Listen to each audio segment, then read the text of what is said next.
Hello, everyone. Yet once again, it's another day of fresh grace and mercy. Today is a book club episode.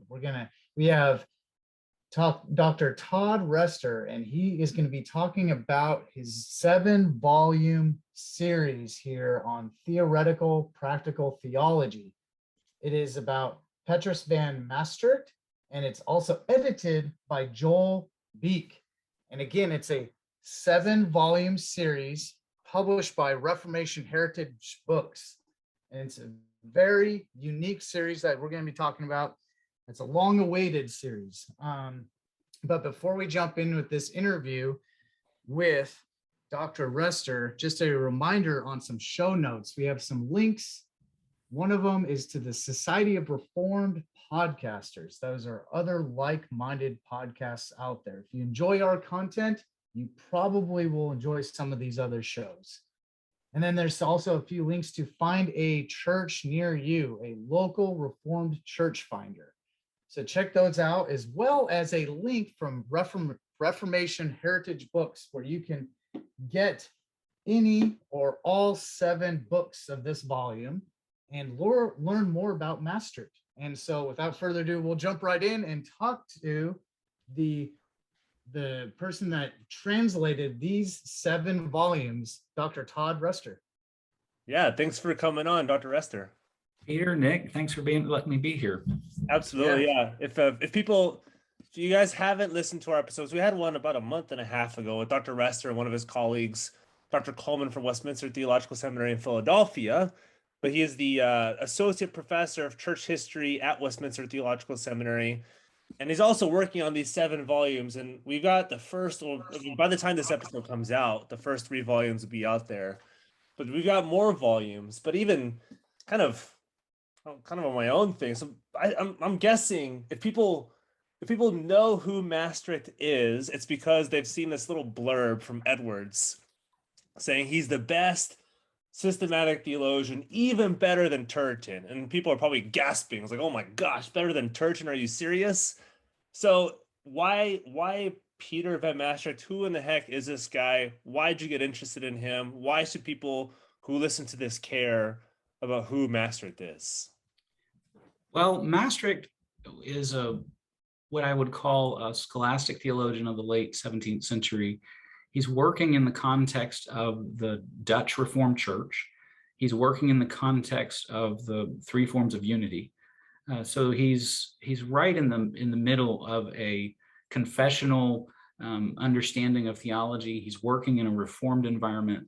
He's most known for his work at the University of Utrecht, where he was from about 1670 until 1706. He's a tremendous figure as far as his discussions of preaching and the importance of practice and practical preaching. Yeah. One of the things, if you're familiar with volume 1 of this work, Mastricht has a pretty unique, or maybe if not unique, a very interesting point that happens in both his first edition of this work and his second edition. In a standard Reformed theology, you start with some sort of statement of what your first principles are. And frequently, that is the doctrine of Scripture. And then you go into a discussion of theology. From there, you start in on a discussion of God and his works. What Mastricht has in this discussion, in the first edition, he put at the very front, like the introduction to the prolegomena. So if the prolegomena could have a prolegomena, Mastricht made sure that it was about, that you knew that the purpose of theology and this sort of discussion was for preaching. So he had a discussion of the method of preaching in his first edition. In his second edition, he moved that. That discussion about the best method of preaching was moved to the end of the work. So I take that to mean that he was always trying to figure out where's the best place to put the discussion about preaching. Do you put it before the seminaries learn anything to remind them that what you're doing is actually doing this for the people of God? Yeah. Or do you put it at the end of a theological treatise so that you remind people that after the last thing they heard, that you need to be able to go preach?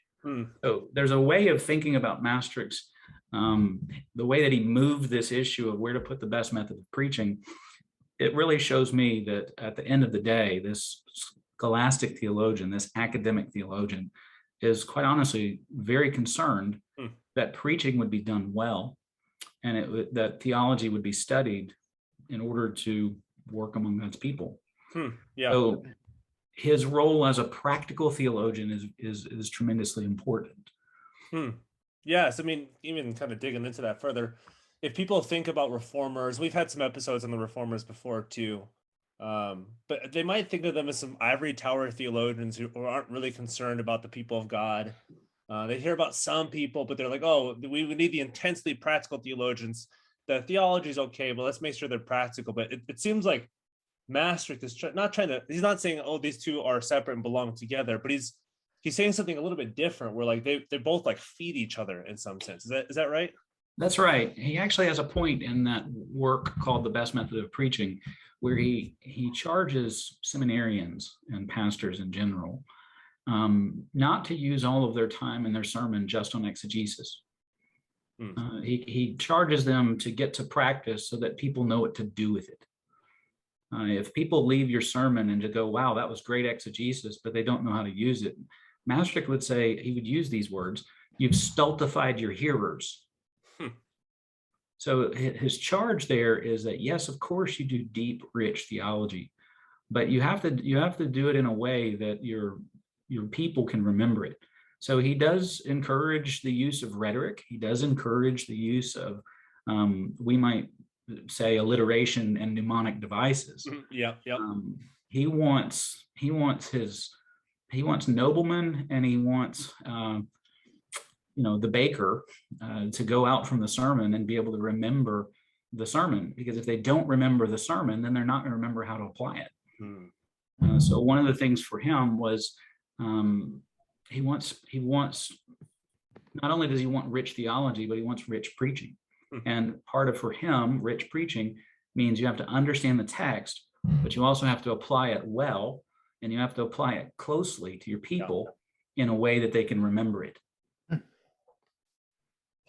Yeah. So that alone it just is a nice piece to remember. Yeah.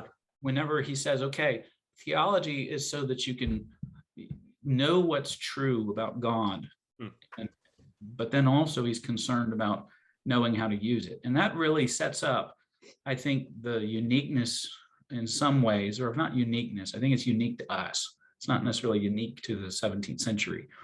But he starts a discussion about what is theology. Is it theoretical only? Is it practical only? And that's where the title, this mouthful, theoretical, practical theology, comes from. He says it's both. You have to have a content of knowledge that's true, that you know, and then you have to have something that you're applying. So every head of theology in his systematic treatise, it has a section it starts with exegesis. It then moves to a positive development of doctrine. And then from there, he moves to what he calls alenctics. We would probably say polemics. So if there's a positive statement of theology, that is, you have to put something forward, this is what the scriptures teach, then there's also something you have to defend. So alenctics for him is pointing out where people might differ or have objections. Yeah. And then the last part of it is about practice. So every head of theology for him has that fourfold element to it. Someone might say, well, how do I practice the doctrine of the Trinity? Well, his answer to that would be, well, knowing these things, this should help us understand comfort. So there's the practice of some of these works. It could be something as simple as understand this is true and take comfort in it. In our day and age, when somebody says, I want you to go practice something, somebody says, okay, what is the activism I need to engage in? Or for Mastricht, it might include the way that you live with your neighbor and family, but it's also about framing your mind and framing your heart so that you can pray, so that you can think, so that you can act.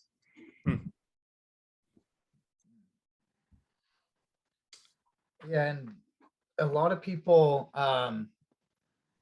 might not know or Maastricht might be a newer name to them. And that's not because he wasn't a fantastic theological giant, because he was. So I want you to explain why this work, this 7-volume work, is extremely long awaited and unique to today, and what it's bringing to the Christian world. What did you bring to the table here? What this long awaited work? This is a wonderfully rich question, and I'll just point out a few things that I think it would be helpful for people to realize. Mastricht is writing at the end of the 17th century. He's writing within 50 years of some of the last great Reformed confessions of the 17th century. And he's thinking through in a very robust, transnational way about what it means to be Reformed. So he's engaging Swiss and German and French and British and Dutch Reformed thinkers. And along the way, he's engaging Anabaptists and Socinians and Remonstrants, Lutherans, Roman Catholics, those he refers to as enthusiasts, or sometimes Schwenkfeldians, or sometimes Brownists, as the way they're referred to in England in that day. So what you get is a snapshot of who the Reformed conversation, who the interlocutors in a Reformed conversation about theology, who those people are, and which is a really nice bridge for getting out of the 17th century and into the 18th. One of the things that you have that's happening in this time frame is not just an argument among different confessions. There's new approaches to science. There's new approaches to philosophy. There's new approaches to logic and truth in this period. It's the rise of the deists in some ways. Maastricht, this work was published in 1698. And so Maastricht is right at the beginnings. He's writing at the end of his life, but it's in the beginnings of those deep rumblings over deism and 18th century Enlightenment thought. And so Maastricht sees some of those issues and some of those tremors, and he's kind of a watchman on the wall at that point. So by getting into Maastricht, what you find is you'll find a very deep engagement with the 17th and 16th century Reformed thinkers. And he's engaging across a wide variety of topics, not just the usual suspects, so to speak. The volume 3 that we're publishing in December deals with the works of God. So you're dealing with the question of, you deal with the actions and decrees of God, and then it goes all the way through creation and fall. So we work through all the major topics on, providence, predestination, election, all of these sorts of questions. So volume 3 deals a lot with the questions surrounding election and reprobation.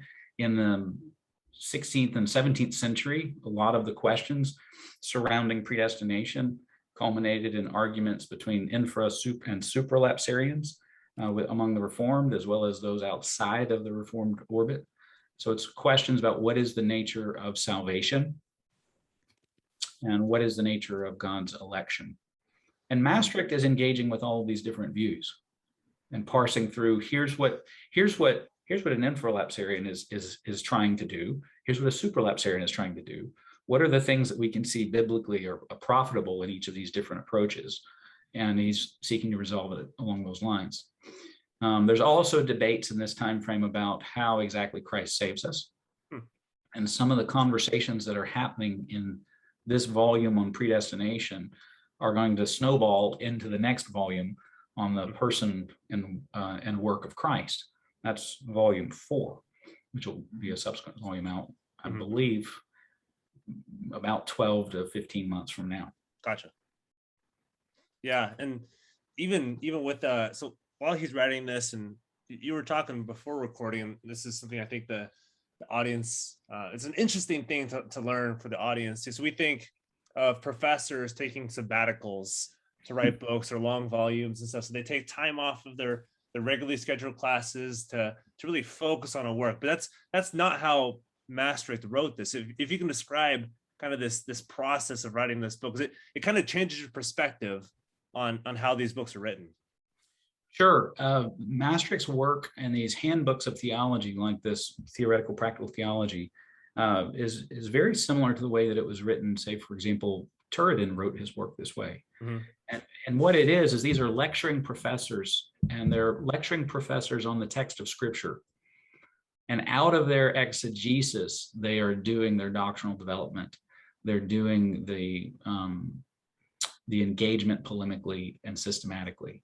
And so first and foremost, these theologians are exegetes. Maastricht is primarily a Hebraist in his training and in his specialization. But as he works through a text of Scripture, he would lecture through this in class day in and day out. And his students would I imagine, take down notes as rapidly as possible. Out of this, in these lectures, it was not uncommon for Maastricht to propose theses. These are the things that I think you should know. Mm-hmm. He would make claims that he would then defend.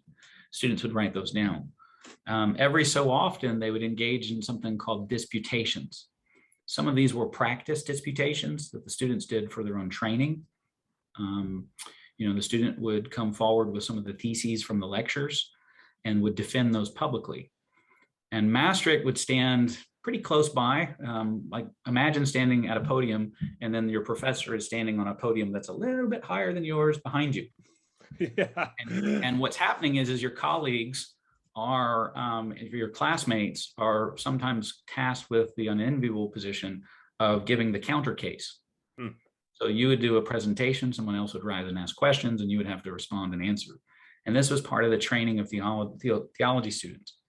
Well, these exercises were built on what are called disputations. After 2 decades, if you bundle those disputations and put them in order, that's the theoretical practical theology. It totals out to, in English, probably about 1.7 million words. And that represents about 20 years of Maastricht's work. That is an incredible amount Tremendous amount of labor. Yeah. To put this in perspective, Turretin, which has been out for some time, if you read his preface really closely, what you'll find in Turretin's preface is he tells you, one, that his students were going to publish his textbook without him. Yeah. So the reason he's apologizing is because he rushed this work to get it into print so that it got out there before his students published his work. Yeah. So he also mentions in there that he wishes he would have had space to do a practical application of the questions, which is exactly what you have in Maastricht. Mm-hmm. So it's not that Maastricht is inventing a form of theology, but he's doing it in a pretty standard way. Commentaries on Scripture from this time frame worked in a similar way. The most interesting and exhaustive treatment I've ever seen on Isaiah 53 is a 1,200-page commentary. Oh my gosh, yeah. One chapter by a Dutch Reformed theologian, where he basically goes through disputations with his students. Oh, is that Ventringa or whatever his last name is? Ventringa? I think that's the work. Yeah. And what that means is that these were not only lectures in class, but these were he was going to teach all the heads of theology out of Isaiah 53 in the course of a year and a half in seminary. So imagine that you go to seminary and your prof walks in and says, you're going to learn all the heads of theology, and I'm going to use Isaiah 53 as a launch pad. Which is a great chapter, but it's you wonder, am I gonna get sick and tired of Isaiah 53, the suffering servant, after a year? Never. Right. This is not the 19th century artist. This is not our 19th century artist or author who retires to the countryside and maybe goes to the beach and writes in their leisure in the afternoon. Yeah. Maastricht's work is built totally around the day in and day out, 9 to 5 sort of approach to teaching theology. Bundle that together over 20 years, and that's a work like this. That's right. The days before Netflix and social media, what people could get done, right? Seriously. Yeah, it's no longer Netflix. You have a professor breathing down your neck, making sure that you don't get anything wrong. Well, I guess both could be interesting in a sense. if you were a seminarian in this period, you probably were boarding with one of your professors. Yeah, that's true. Yeah, There you're were no living with them, yeah. dorms in Leiden or Utrecht. You were probably a resident with someone in the town, or you were living in the home with the professor. And if you were living with the professor in their very own home, not only did you have kind of a group of other guys there with you studying theology and working through seminary, but the prof knows when dinner is, and he's studying with you, reviewing with you. After dinner conversations were probably some element or aspect of either something you've learned or something that's been debated. That aspect of theology you can see in, say, for example, Arminius had public and private disputations. The private disputations were these documents of, if you will, tutor sessions outside of the stated hours of class. Mm-hmm. So there was no Netflix and no chill, pretty much. Well, you had to do it in a different, you had to perhaps seek it in a different way. Yeah, chill. Yeah, I guess, yeah, chills. Yeah, they understood chill differently than we do now. It was just cold. That's the only thing that was chill. That's right. Yeah. But this work was primarily published in Latin. In 1698, it was published again in 1715. There was another reprint in 1724. The first Dutch edition of it occurs within 40 years of Maastricht's death, and it's not Maastricht's Dutch, it's someone else's Dutch. So it's a Dutch translator in the mid 18th century. Okay. People that knew of Maastricht in the 19th century, someone like Bavinck knew of Maastricht. I think until the Dutch Reformed Translation Society took on this project, the only thing you could really find of Maastricht's in English was a bit of his on regeneration. His preaching book came out not that long ago, right? Too. That's right. I forget what it was called. Well, it was entitled "The Best Method of Preaching." Best Method. That's right. And that little piece came out as I think that was 2013. Was whenever that translation came out. We've bundled that into volume 1 in this particular version, and then volume 2 deals with faith, and then what is saving faith is how this volume 2 opens up, and then after that is a discussion of God and his attributes. The chapter in volume 3 that I think is perhaps the most will probably seem the most foreign to moderns is Maastricht's treatment of the doctrine of creation, in part because he's engaging the latest, greatest 17th century science. Yeah. So that's the part that in one sense you have to look at, okay, what are the doctrinal commitments he's putting forward? And look at his conversation partners who are still questioning certain aspects of creation and other things. But it's an argument in some ways between philosophy of science and theology. Maastricht is not arguing directly with science per se.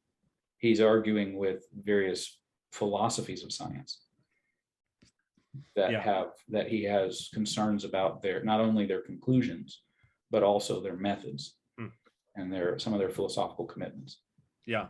So you translated all 7 of these volumes, and just for the audience, go ahead. The 7 volumes are in process. Yeah. So explain to the audience what you're translating and why this is really big news for us that are in the English speaking world. Well, why effectively, why hasn't it been translated until now? And what got you interested, like kind of on top of next questions too? Well, the first thing I would say is anytime you have a major translation project like this, it's the work of a community. Yeah. If you look at, for example, the reason why we have John Calvin's commentaries, it's not because one person got up one morning and said, hey, I think it's important for us to translate through all of Calvin's commentaries. No, that was a group project and a community and a society, a translation society that built up supporters to do something like this. And so what makes the Maastricht project possible is the support of the Dutch Reformed Translation Society. That's the funding agency behind this. It's a group, it's a nonprofit, of course, and it's aiming at putting forward good, solid pieces of Dutch Reformed theology that help us understand the Dutch Reformed heritage. If you're familiar with the Bavinck translation, That Bavinck translation was funded by the Dutch Reformed Translation Society. Hmm. So the point to make is that anytime you have a major piece of theological recovery, there's a society or network of people behind it supporting it. Mhm. So the Dutch Reformed Translation Society had been looking for someone to translate Mastricht since probably, I think, if I've got the history right, since around 2000 and 2001. Wow. Okay. And then I started on that project. I was on that project in January of 2009, and have been translating through that. We will, I believe, so volume 1 was in draft form by 2011. Volume 2 was in draft form by, I think, 2013, 2014, 15 for volume 3 and 4. But yeah, I mean, the piece is coming along. It's just, there's a lot of work to do on the editing. Yeah. There's a tremendous amount of footnotes in here, as you can imagine. Mastricht has a habit of citing, well, he'll cite a German writer in Latin. He'll translate it into Latin and then cite that to you. Oh my gosh. So finding that quote, let's go backwards from the Latin into the German. And then, that's not easy. Yeah, it takes a bit. So that gives you a little bit about where this comes from. It comes from the mission of the Dutch Reformed Translation Society. And I became interested in it in around 2008, 2009 was whenever I started on this project. And we've had to build a team around this project. So it takes a lot of folks working on this in order to make this possible. It's not just translation is not just the work of a lone ranger. It takes a team to do it, and that takes and coordination. So it's, by God's grace, it's just it just takes effort. Yeah. And so, but as far as the significance of Maastricht and why he hasn't been translated before, well, remember in the Netherlands, I think the last Latin dissertation in a Dutch university was in the early 20th century. So in an academic environment where your theology is being conducted, even if it's vernacularly in Dutch, the students are still reading Latin. And so one point to make is part of the reason why this has perhaps never been translated before is because the education environment up through the mid to early 20th century was still being conducted with a high level of Latin.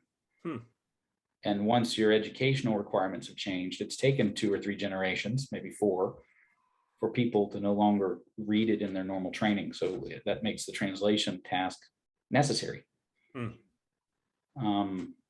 That's one of the challenges and opportunities for Reformed scholars today. I mean, it's some of the things that I know that Dr. Clark at Westminster in California, and I know myself at Westminster Philly, we emphasize learning the original languages in order to read this material. Not only for the scholars out there, but for pastors to appropriate the commentary heritage of the Reformed. There's always need for more languages. Yeah, there's a lot of stuff out there that hasn't been translated yet that's got theological fruit that we just haven't dug into, go into the scriptures, which is why I think this translation on Mastricht, who we haven't read before, a lot of English readers, or all English readers haven't read before because he's only been in Latin. It opens up, and I mean, I forget what percent, we have such a small percentage actually translated of these Reformed writers because they're all wrote in Latin or French or whatever it may be. We don't have the resources, don't have the manpower, don't have the people to translate all of this stuff that we can still drink from, both pastors and theologians. It really is an amazing sort of thing to ponder, that over the last 250 years, as churches have grown in different countries, the educational needs of those different congregations and the educational needs of those different seminaries has moved in different directions in many ways.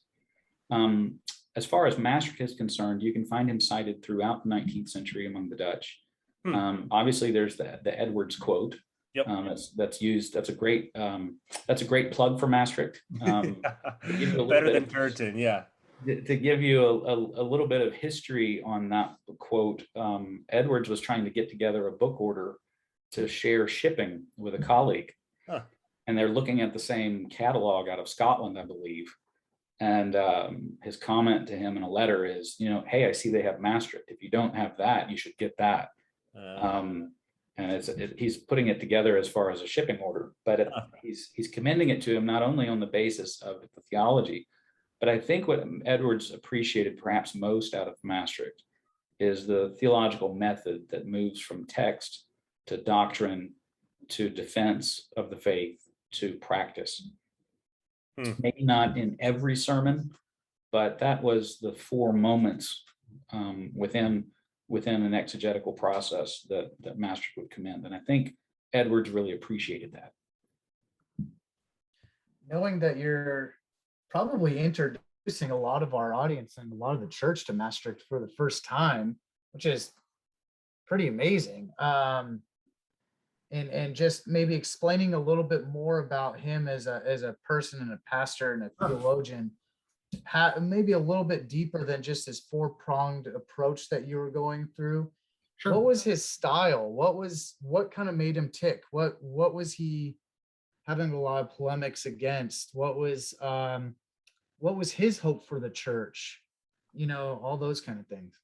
Sure. Mastricht's family, his grandfather actually had moved from the city of Maastricht on the Maas River, or if you're inclined to the French name of the river, the Meuse River. And in the late 16th century, early 17th century, one of the things that happens is there's a stream of refugees out of Maastricht after it had been sacked by the Spanish. And Maastricht's family was in that. His family name was actually something different, and they took on the name Maastricht when they moved to Maastricht, when they moved to Germany. And it was in that context. He was raised as a Dutch Reformed. He's raised in a Dutch Reformed family in a Dutch Reformed church in a German city. So he's German as a second language kind of environment. His congregation was deeply committed to Reformed experiential preaching. This is evidenced by the fact that Johannes Hornbeek, who is known as a practical theologian among the Dutch, Johannes Hornbeek was actually his childhood pastor. So Maastricht grew up in a fervent, godly home. When he goes to Utrecht, he originally went there. There's a joke in the Dutch, but I'll give it to you in a second. But he originally went to Utrecht to study or to have his foot treated. Maastricht was born with some imperfection in his foot that caused him trouble with his walking. So he was headed to Utrecht to meet a doctor about his foot. And instead, he met Dr. Futzius. Wow. I could see the smile forming before you made the joke. It's like, this one's going to be a good one. Was that on purpose? Is that confidential? Hyspertus Futzius was a major theologian. He's sometimes been described as the John Owen of the Dutch. And he's right in the middle of the Nadere Reformatie, or the Dutch Further Reformation movement in the 17th century. Futzius was at the Synod of Dort as a delegate, or at least in attendance as a minister, and then as the founding systematics professor at Utrecht in the 1630s. Maastricht is trained under him and Hornbeek and others at Utrecht in a very serious, strong form of theology. And then from there, after he graduates, he goes on to serve as a pastor in several places. Perhaps the most interesting of which was he was a Dutch Reformed theologian in a German Reformed / Lutheran church. So he's in an environment. By the time you get into the middle portion of his life, he's in an environment where there's Dutch Reformed, there's Reformed folk in the congregation. He's a Reformed pastor putting forward a Reformed understanding of theology and of the scriptures. And he has people in his midst that are Lutherans as well. In that context, he was known as a very intelligent, a very cogent, persuasive preacher. He was known for his preaching in that context.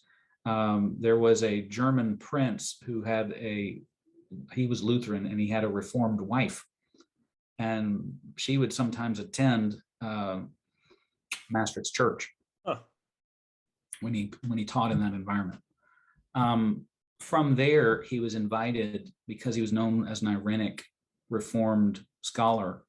He was invited to be a professor of Hebrew at Frankfurt from 1667 to 1670. He then moves on to Duisburg, Germany, and becomes a professor of theology there from 1670 to 1677.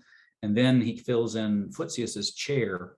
After Futsius died, Mastricht was then selected as a professor of theology, and he served there from 1677 to 1706. So did he fill Futsius's shoes? Sorry, I had to throw that in there. I had to do it. Waiting for that. I'm sorry. I had to do it. Go on. That's you have two dads on a show and you get two dad jokes, one right after the other. Me and Rester will just go back and forth. Gosh. That'll be fun. That one's good. Yeah, that one wasn't expecting it, but that's good. Towards the end, so Maastricht never married.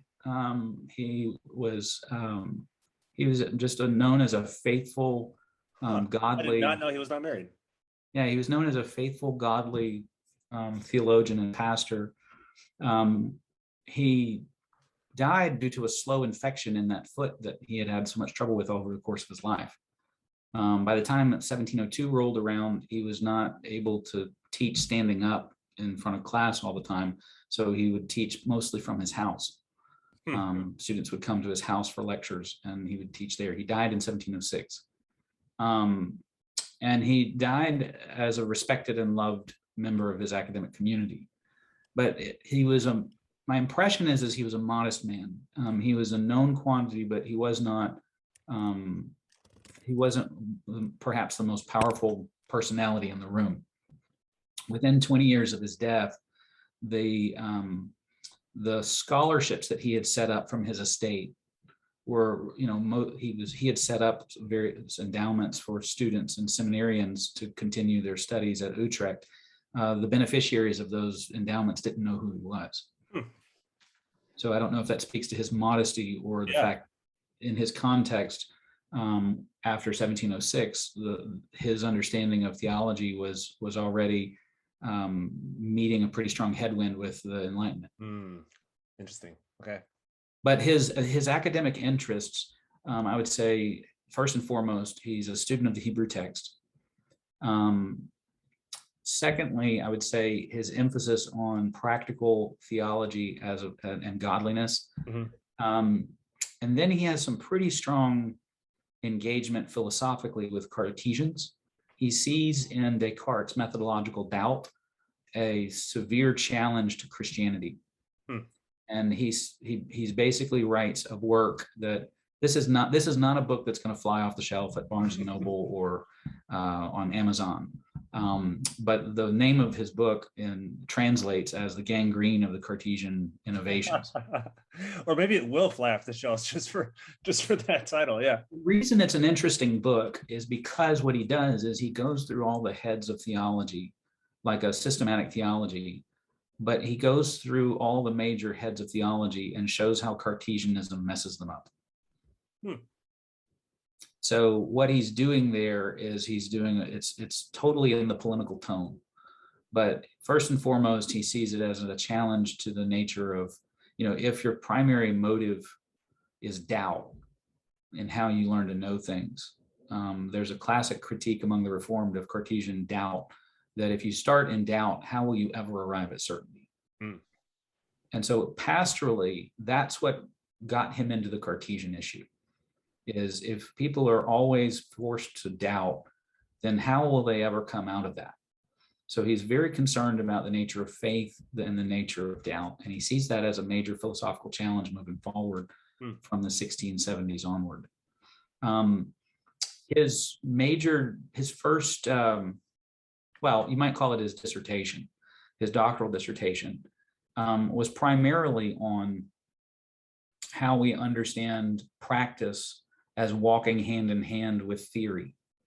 That was a piece that was published, I guess, in 1668.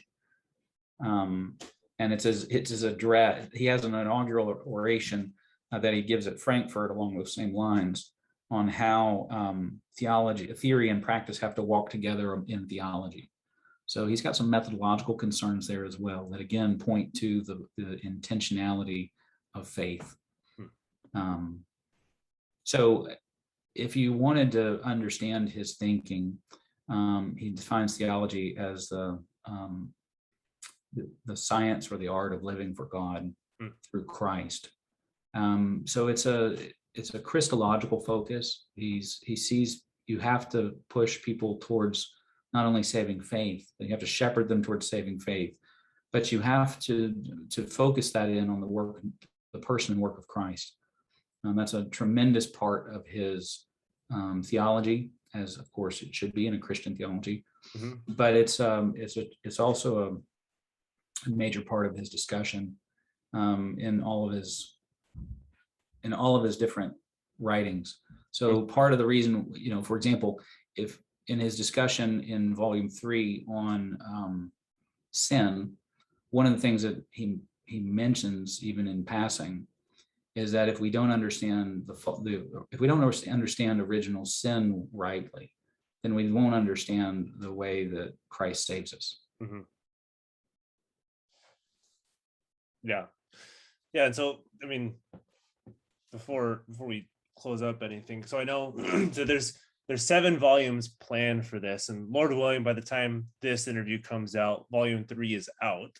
So if you can describe, just not obviously quickly, but kind of in a brief summary form, what are the first 3 volumes about, and then the next 4 that are coming out, and kind of how Mastricht sees these building off of each other. Because it's not the normal order I think a lot of Christians think when it comes to 7 volumes of the systematic. Well, we're governed by the German 3-volume model, right? Yeah, exactly. Yeah. And if it's Barth saying this is volume, if you just remember that Barth only has 3 volumes, they're just all parts, right? Yep. In all those different volumes. Yeah. But the way that he thinks through this is he starts in volume 1 on what is the nature of theology and how do we think about knowing God. So it's the importance of revelation. It's the importance of scripture. And then he gets into a discussion of what is the discipline of theology and how should you think about it. That's volume 1. Volume 2 is primarily, as I mentioned, it starts on the doctrine of saving faith and it moves through all of the attributes of God. And that particular portion is, I think it's about 27 chapters in that particular volume. It's about 200 and it's probably about 250,000 words. So it's probably about a 650 page book. Yeah. It's volume 2.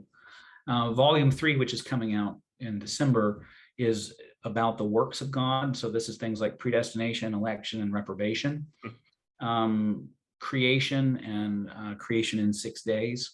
He has a discussion in there on providence and election. And it's in this particular volume that he sets up with creation. He also discusses what he calls the covenant of nature. And then the last part of this particular volume closes out with what is the fall. So what is the violation of the covenant of nature? What is the nature of original sin? What is the nature of actual sin? And then what is the punishment and what happens? What is the punishment of sin and what is the state of sin? So he's setting up all of those discussions about the covenant of grace, which will be in volume 4. Volume 4 is totally taken up with the discussion of the mediator. Volume 4 will be about 18 chapters, and it will move from the discussion of the covenant of grace and the mediator of the covenant of grace all the way through, I would say, about 14 chapters on the person and work and offices of Christ. It also talks about basically his humiliation, his life, how does it go? His humiliation, his incarnation, his life, his death, his descent, the exaltation in general, his resurrection, his ascension, and then what this session at the right hand of God is. Yeah. So that's volume 4. Volume 5 will move into a discussion of the application of redemption. So this is all the classic topics. What is the nature of calling? What is the nature of regeneration? And how these several benefits of union with Christ work. So before he gets into a discussion of justification, for example, he talks about what union with Christ is. So he talks about vocation, regeneration, and conversion. Those are all very important moments. Yep. But then from there, he talks about union with Christ. Then you're into the standard Reformed headings, right? Justification, adoption, sanctification, glorification. It's in that same chapter. It's in that same volume that we talk about the nature of the church. Interesting. Yeah. The largest chapter in the whole book, like all 7 volumes, he has one chapter when he talks about the covenant of grace, and he works through from, here it is from under the patriarchs, here it is under Moses, here it is under Christ. The single largest chapter in the whole 7 volumes is his discussion of the covenant of grace from the resurrection of Christ to the end of the world. And that's where his church history comes in. That one chapter is probably about 156,000 English words. Oh my gosh. That's a book. Yeah. One chapter, a book. That's a dissertation and a half for anybody. Yeah, seriously. That's a fascinating incredible topic, though. Yeah, but I mean, what else? Yeah, what else to have 156,000 word chapter than the church? Well, and what he's doing in that chapter, if you trace it through, is he's working through how we understand the work of Christ in redemption, and then what's going on in human history. And what are the themes and issues, the recurring issues in human history that it's, some people have said history repeats itself. I take more of a view that given the stability of human nature, history tends to rhyme. There's things in history where it's not exactly the same thing, but there's similarities. It's a good way to put it. Yeah. And then I would say the last 2 volumes are dealing with questions of what's known as moral theology. He's dealing with what you might call virtues and vices. And then the very last volume in that regard is also dealing with what he calls the exercise of godliness, where it's asking questions about, in the lived experience of the church, what is the nature of godliness? What is the nature of spiritual, you might say, laziness, or in his words, inertia? Right. So what the difference, so spiritual inertia for him would be someone being sluggish. Compare that to the practice of godliness, which is active. Right. So you can see he's working through things like that. So he will tell you in his preface that he wishes he would have had more time to develop the part 2 and part 3 of his work. Oh my gosh. Yeah, because 7 volumes just isn't enough. Right. Yeah, 1.5 million words just got him through about volume 1. That's part 1, right? Not volume 1, but part 1. And I think one of the things that you see in him that's definitely a mark of his age, and it's something that would be of perhaps use for us to consider more deeply. Yeah. There's tremendous points that he's making theologically. He's kind of mapping out what the lay of the land is in Reformed theology at the end of the 17th century and into the 18th century. But he's really thinking through, what does it mean to practice godliness in his environment? And how does that, what shape does that take? And when you understand the themes and issues that he's bringing forward on matters of Christian godliness, then I think you can see the analogs perhaps in our own day. It's not going to be exactly the same. There's elements in Mastricht you're not going to be able to pick up, just cut and paste into the modern conversation. But the themes and issues might be the same. Yeah. Just a variation on that sort of question. By the time you get to the end of this set of volumes, he's doing a lot of discussion on working out your piety, working out your godliness on a day-to-day basis. So the shape of the book starts with what is the nature of theology, and it terminates at the end on what does it mean to live this theology out. Yeah. So he kind of wraps it up with your sanctification, how to live out your sanctification. He kind of wraps it up with that. I would say so. I mean, and of course, he's always doing this in context of, how are we living this out before God, and how are we living this out before our neighbor? Yeah.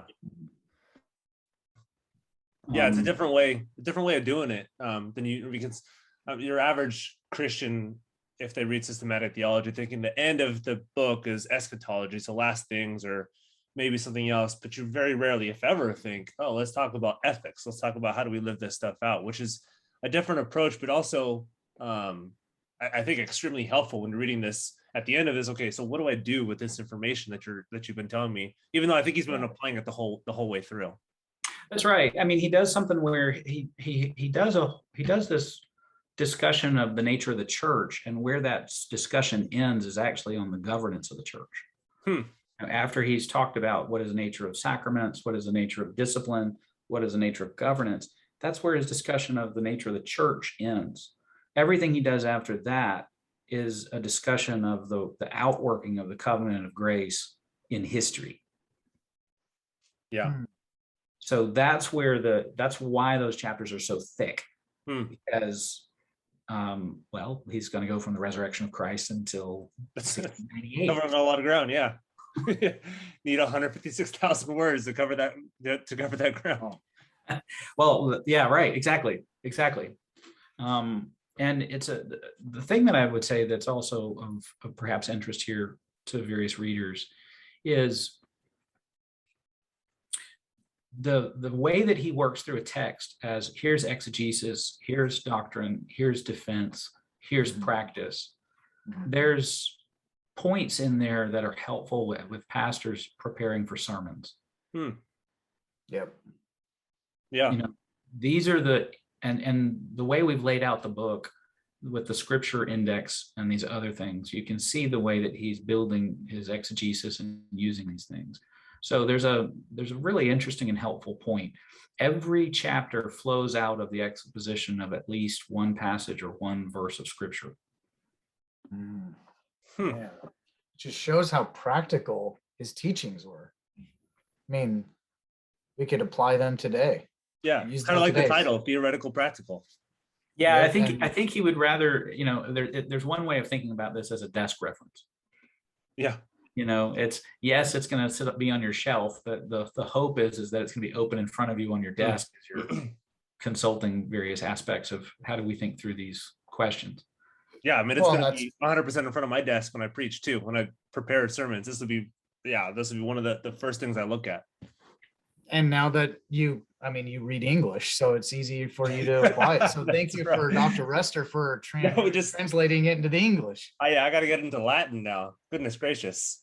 Come on, let's do it. Yeah, I got some books on Latin, so I'm trying to self-study some Latin stuff and doing some stuff at Westminster to help out too. But even so, as we end this out, talking about Mastricht and maybe his influence on you. So I mean, you've been translating his whole work. You're going to be translating his whole work.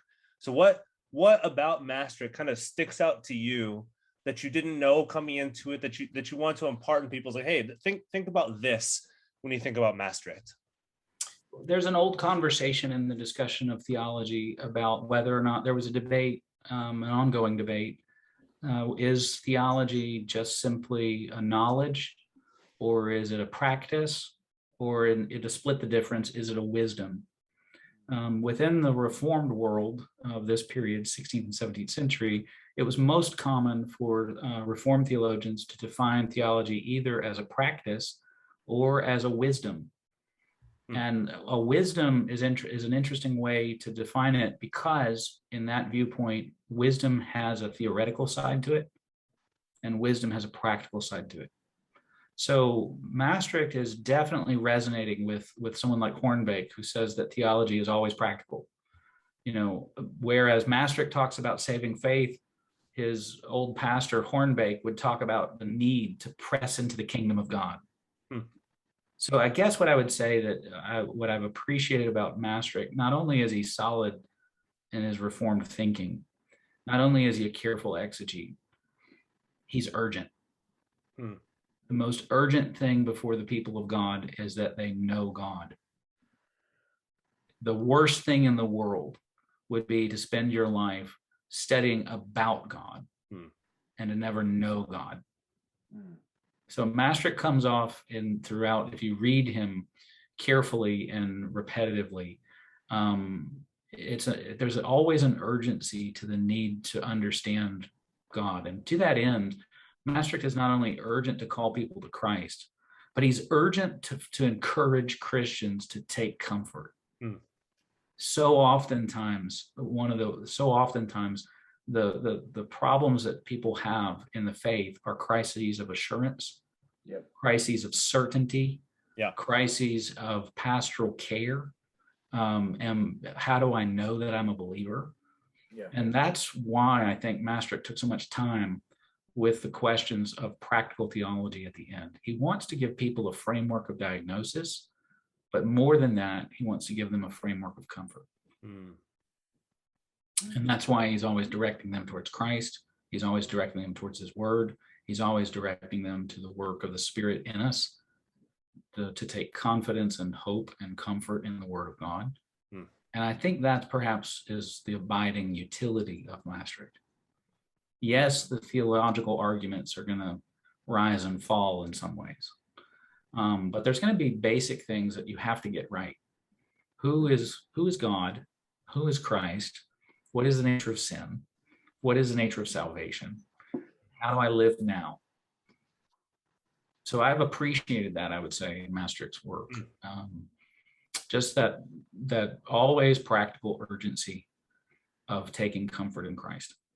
Well, and that's why I think he puts his dogmatic part in the second part of his four-pronged approach too, right after his exegetical part. So like he said, exegetical, then dogmatic, and then he ends with practical. That's right.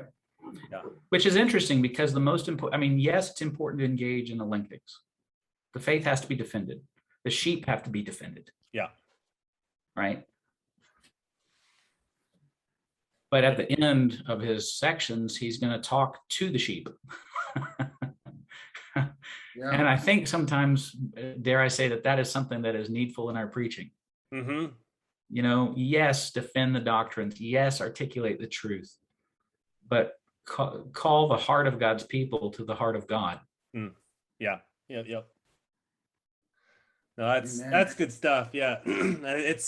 It's a pleasure now having him in English for those, obviously most of us, if not, a good vast majority of us who don't read Latin, to have this finally in our hands so we can read this guy who is so concerned about, precision theologically, precision exegetically, but it always terminates on how do we live this? How does this preach? How are the sheep going to be comforted by this? And so, I'm sure I can speak for Nick. So, us to thank you, and I'm sure a bunch of our readers, a bunch of our listeners would also thank you for translating this, the hard work of translating this. It's a team effort. It's a huge undertaking. It's a team effort in this regard. It's it's not just one person in this whole process, and that's something that I've been grateful for. I've been encouraged by it. It is a long process. It takes a lot of tenacity to finish something like this, and it's been a good experience to see Mastricht get into print. And not only that, thank you to Joel Beek for editing this too. And editing the hundreds of books that he edits every single year. Well, and I've been grateful for the support of the Dutch Reformed Translation Society and for the people that have made that possible, because, RHB is taking the lead on printing it and publishing it and distributing it, but it's been the work of the Dutch Reformed Translation Society to underwrite it and to make sure it happens. Yeah. And so, to answer your earlier question, how do projects like this get off the ground? The answer is a well-managed translation society that takes that stewards those funds and those gifts and those support to get something like this into print. It takes vision to see a thing like this through. This is going to take a decade, and it's worth it. Yeah, no, absolutely. Yeah. And to encourage people, I mean, I'm sure it helps with funding this future projects too, because this will come out like 2 weeks before Christmas does. But I would encourage people, if you're not buying this for yourself, buy it for your pastor, buy it for a professor, or buy it for a friend, buy it for yourself. Get it in somebody's hands who can both help the sheep, but also get into your hands so you can know theology a little bit better in the practical side, and see how these two aren't two opposites, but they mutually feed each other. So yeah, thanks so much for coming on to talk about this work. I know 1.5 million words isn't easy to summarize, but hopefully we got close to it in about an hour. Yeah. Peter, Nick, thank you again for having me on. Yeah, it's a privilege and a treat to come out and to talk about some of the things that are occupying my mind and thoughts on a day-to-day basis. Yeah. Teaching. So this is a pleasure. Thank you so much. Yeah, absolutely. Yeah. Thank you very much. Yeah, thank you.